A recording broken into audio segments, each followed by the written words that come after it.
नमस्कार। आज के इस वीडियो में हम देखेंगे छत्तीसगढ़ की जनजाति के महत्वपूर्ण 20 प्रश्न। काफ़ी इम्पोर्टेंट है आपके आगामी एग्जाम पटवारी और सीजी व्यापम द्वारा आयोजित सभी परीक्षाओं के लिए। तो चलिए शुरू करते हैं। और शुरू करने से पहले अभी तक आपने हमारे इस चैनल को सब्सक्राइब नहीं किया है तो जल्दी से सब्सक्राइब कर लीजिए। पहला प्रश्न है, कोयतोर किस जनजाति से संबंधित है? इसका आंसर है ऑप्शन बी, गोंड। कोयतोर जो है गोंड जनजाति से संबंधित है और कोयतोर शब्द की उत्पत्ति जो है तेलुगु भाषा के कोंड शब्द से हुई है। दूसरा प्रश्न है, धुमकुरिया किस जनजाति का युवा ग्रह है? धुमकुरिया किस जनजाति का युवा ग्रह है? इसका आंसर है ऑप्शन सी, उरांव। उरांव जनजाति का युवा ग्रह है धुमकुरिया। तीसरा प्रश्न है, डोरला जनजाति किस जिले में निवास करती है? तो डोरला जनजाति ऑप्शन ए, बीजापुर जिले में निवास करती है।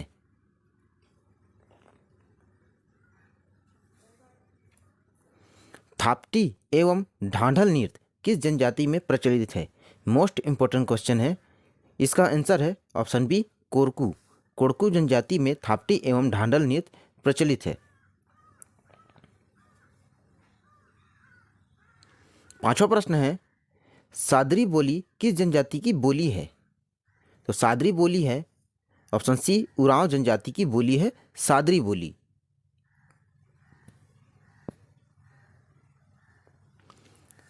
छठवां प्रश्न है, निम्न में से कौन सी जनजाति तपते लोहे से इलाज करती है?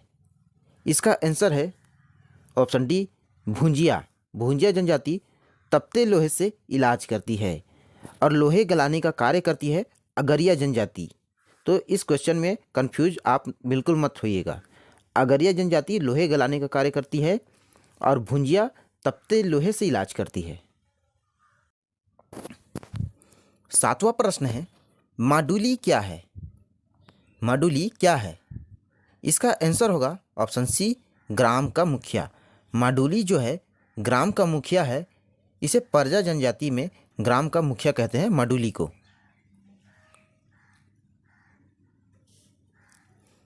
पित, अमृत, सान किस जनजाति की उपजातियां हैं? इसका आंसर है ऑप्शन ए, भतरा। भतरा जनजाति की उपजातियां हैं और भतरा जनजाति का जो अर्थ होता है वो सेवक होता है।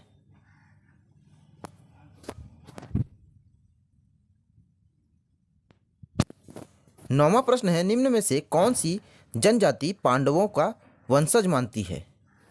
तो पांडवों को वंशज मानती है ऑप्शन बी, पंडो। पंडो जो है पांडवों को वंशज मानती है। 10वां प्रश्न है, मुंडा जनजाति का सकेंद्रीकरण है। तो मुंडा जनजाति का निवास स्थान बताना है। ऑप्शन डी, बलरामपुर व जसपुर मुंडा जनजाति का सकेंद्रीकरण है।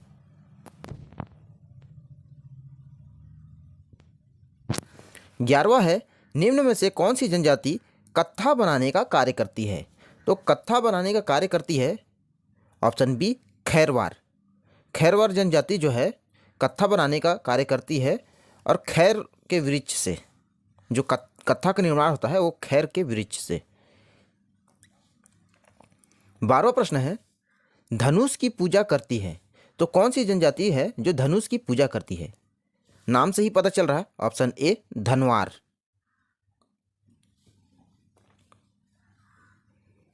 13वां प्रश्न है,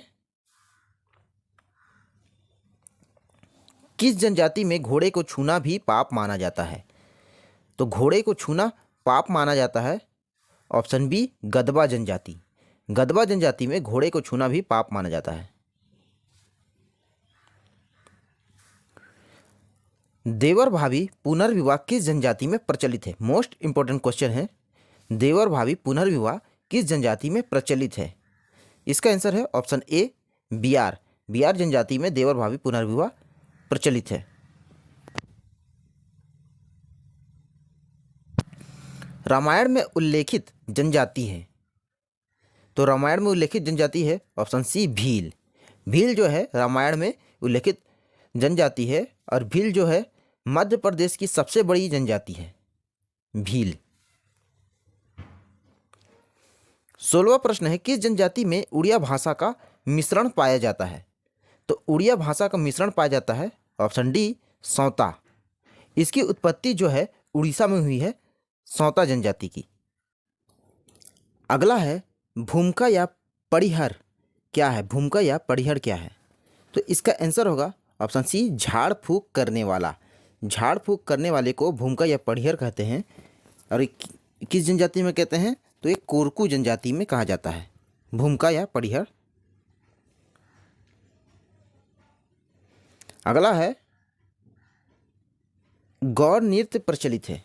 तो गौड़ नृत्य किस जनजाति में प्रचलित है? ऑप्शन डी माड़िया जनजाति में प्रचलित है गौड़ नृत्य। कमार किसकी उपजाति है? तो कमार जो है गोंडों की उपजाति है। ऑप्शन बी इसका राइट आंसर होगा गोंड। 20वां प्रश्न, लाल बंगला किसे कहा जाता है? लाल बंगला किसे कहा जाता है? ये प्रश्न आपके लिए है, इसका जवाब आप कमेंट बॉक्स में देंगे।